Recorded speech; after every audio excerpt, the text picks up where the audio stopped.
piano postlude. So be sure you know what that sounds like. So don't just listen to the beginning of that, listen to the whole thing. And you should know a little bit about just what the song has to do with. This was published or composed in 1840, is that right? Correct. Okay. Yeah.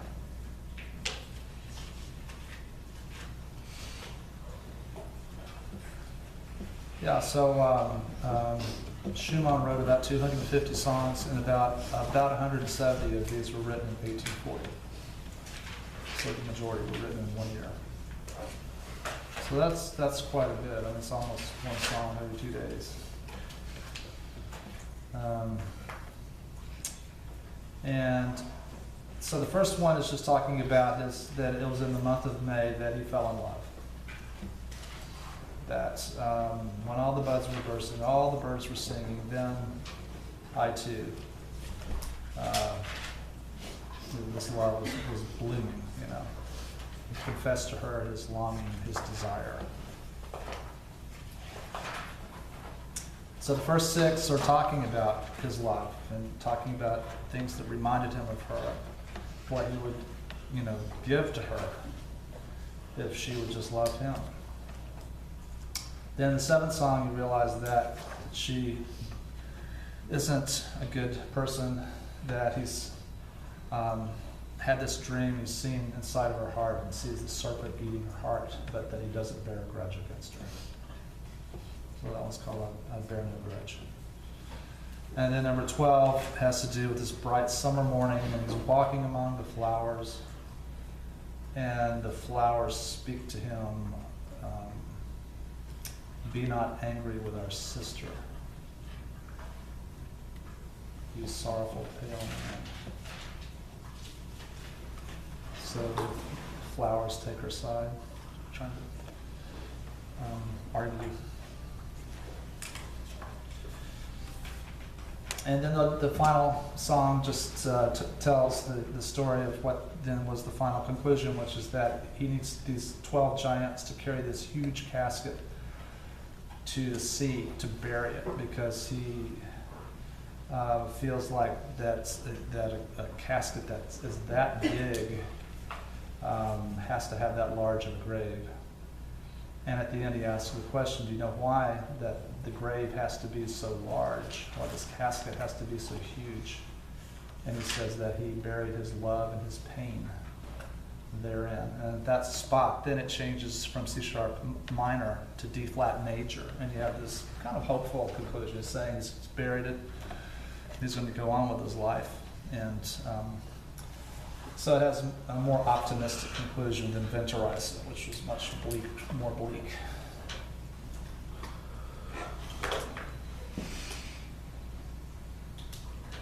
All right, so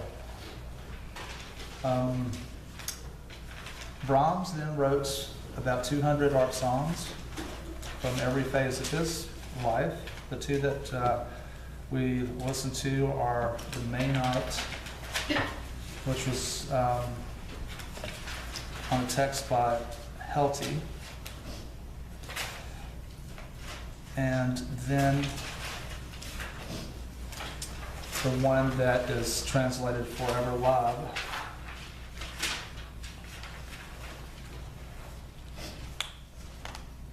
Those were both from 1868. The May Night is a ternary form, and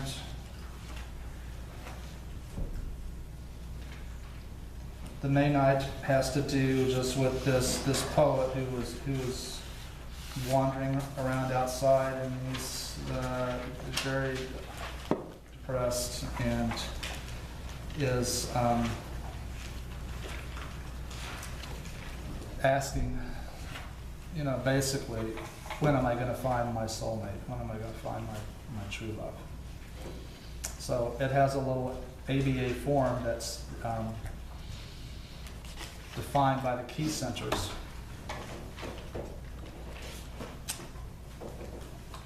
And so it has, romantic elements of nature references and takes place at night, the sense of yearning. Those are all romantic elements. And the second song that we did was Forever Love. The poet was another minor poet, Vincig. And this was also a ballad. So you had a narrator. So it's basically in 3 sections. The first 2 sections are in C sharp minor, and the last section's in D flat major. First section is the narrator, just talking, setting the scene of these 2 young men and women who are standing outside the city, and that all the lights are out, and that he's thinking, his mind is just, racing because he has this question basically to ask her. And then when he speaks, then the music becomes more agitated, more animated. And he's basically saying, if you are ashamed of our love, it will go away as quickly as it came together. It will immediately be over. And then she answers and reassures him that her love and their love will last forever. So when she starts to speak, then it changes to D flat major, this optimistic then response on her part. So this is one of the few that turned out good, where she said yes,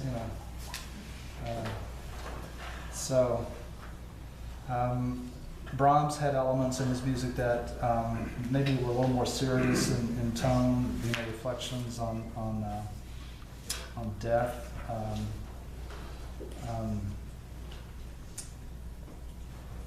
A couple of the characteristics that we talked about with just these poems that they would select, they always had these issues of the individual being then confronted with these powerful external forces of love or death or nature that were beyond the control of the individual. The individual is at the mercy of these powerful forces, and how the individual then would respond.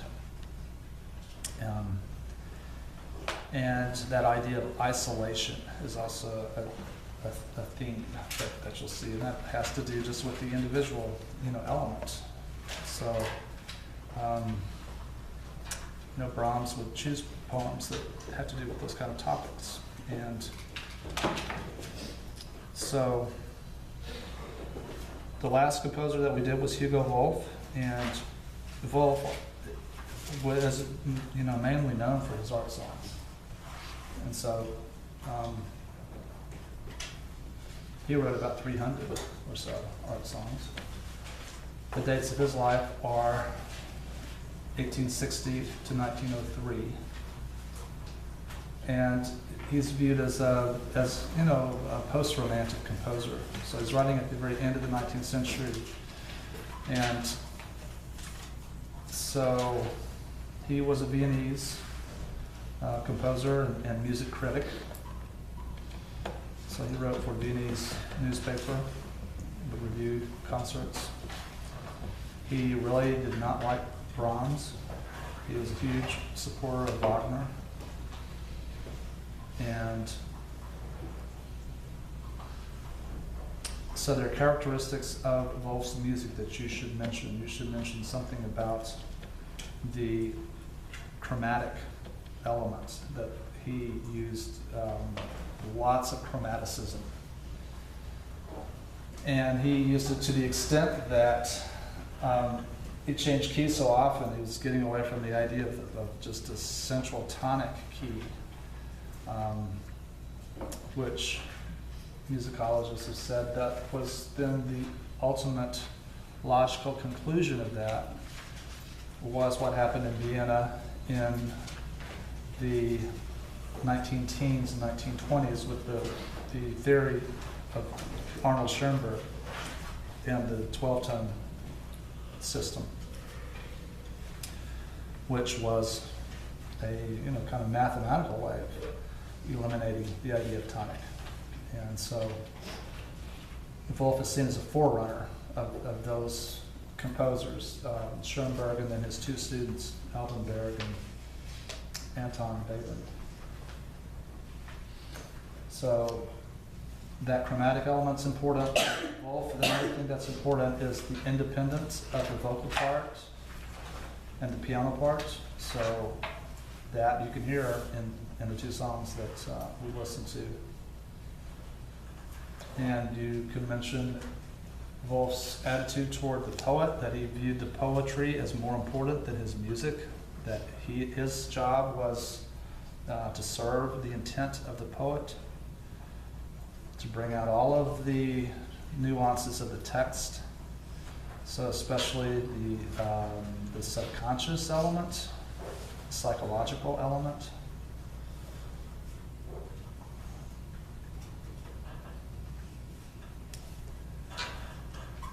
So it wasn't so much concerned with the literal meaning, but instead the paradoxes, the ambiguities. And this just goes with that end of the cycle kind of thought that was been going on, that had to do with fatalism, it's pessimism.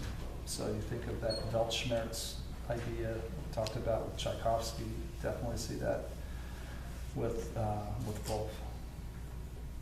So the two that we did were Verborgenheit, which is secrecy, or sometimes you see it translated isolation or concealment. You see it that way too. And so if you put for the dates, 1890, I think this was 1889. It was in a ternary form. Both of these songs by Wolf were on text by Murica.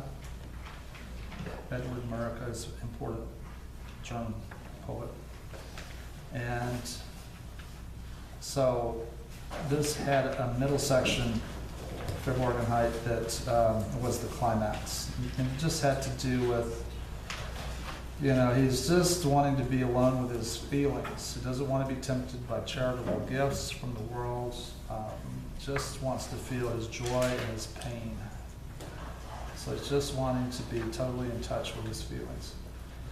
And that the middle section then is just saying that he doesn't even know the cause of the sadness, that it's indefinable pain. But at the point where things seem that they're worse, and the glorious rays of the sun break through and enlighten his heart. So it's a good representative work of Wolf, I think. He then repeats the opening part of the poem. He gives the first two lines again and makes it into an ABA form.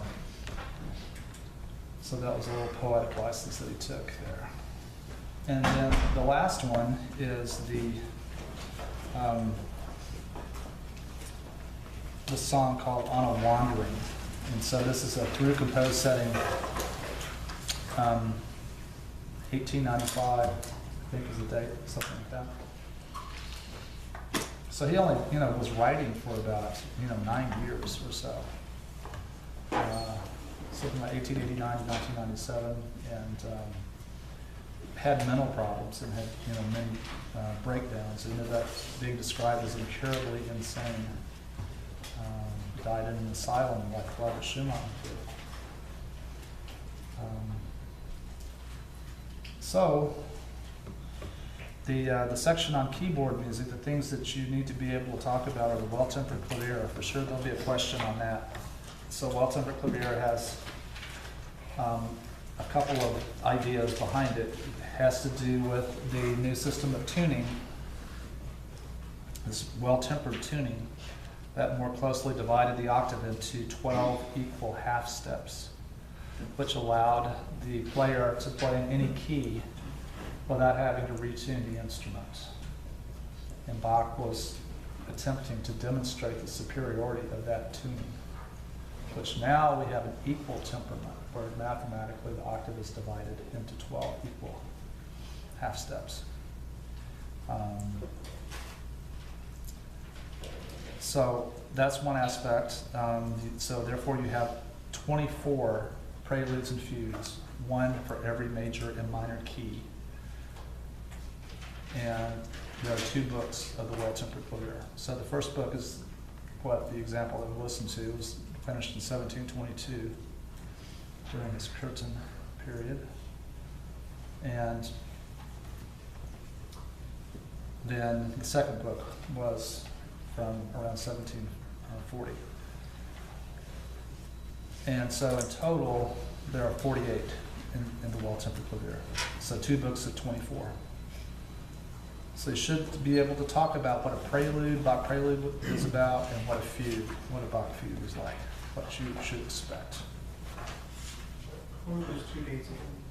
1722 for book one, and I believe 1740 for book two. So, be able to describe a Bach fugue. It is more closed in its organization, meaning that there are more things that you expect to happen. So there's a pattern that emerges in looking at the Bach fugues of the Well-Tempered Clavier, and the way they begin by stating a single subject. That's the basis for the fugue. It's based on that one idea, and that you have then a series of voices that all enter in an overlapped fashion that are stating the subject in either the tonic or the dominant key. And that opening section where all the voices enter, and in the Well-Tempered Clavier you have the majority of fugues are 3 or 4 voices. So there's 1 2-voice fugue, 2 5-voice fugues. The rest are 3 or 4 voices. And that opening section, exposition, then you have a passage that modulates, that doesn't have the complete statement of the subject. It's called an episode. And then you have a series of middle entries and further episodes. It will return to tonic at the end with a final statement of the subject. Maybe you'll have a stretto passage. We talked about some different contrapuntal techniques and devices that composers use to develop the theme. So you should know those terms. And in the Bach preludes, there's a wide variety of types of keyboard writing. So it's really just a kind of a summation of the possibilities for writing for keyboard in the Baroque. So that's how Bach is seen as he's the culminator of the Baroque style. And then we listen to the Beethoven Late Sonata. So in total, we should note the total number of Beethoven sonatas is 32.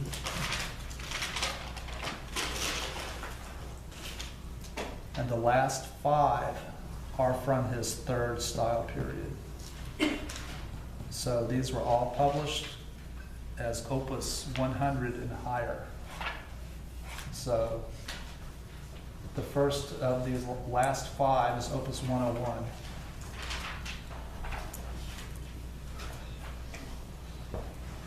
And then there's opus 106, the Hammerklavier. The one we listen to is opus 109, so it's sonata number 30. So opus 109. You should be able to talk about late Beethoven. I'll ask you something about late Beethoven characteristics. And I'll be looking for just mentioning Bach's influence. So Beethoven's conscious use of contrapuntal forms and textures. So he would write fugues. He was writing fugato development sections. So that's one thing. Another thing is his use of theme and variation form in these late books. And he wrote, the greatest theme and variation movements of the classical period. And so Bach, Beethoven, Brahms were all great masters of theme and variation. And then another characteristic of late Beethoven is the length and the importance of the last movement of sonata cycle works.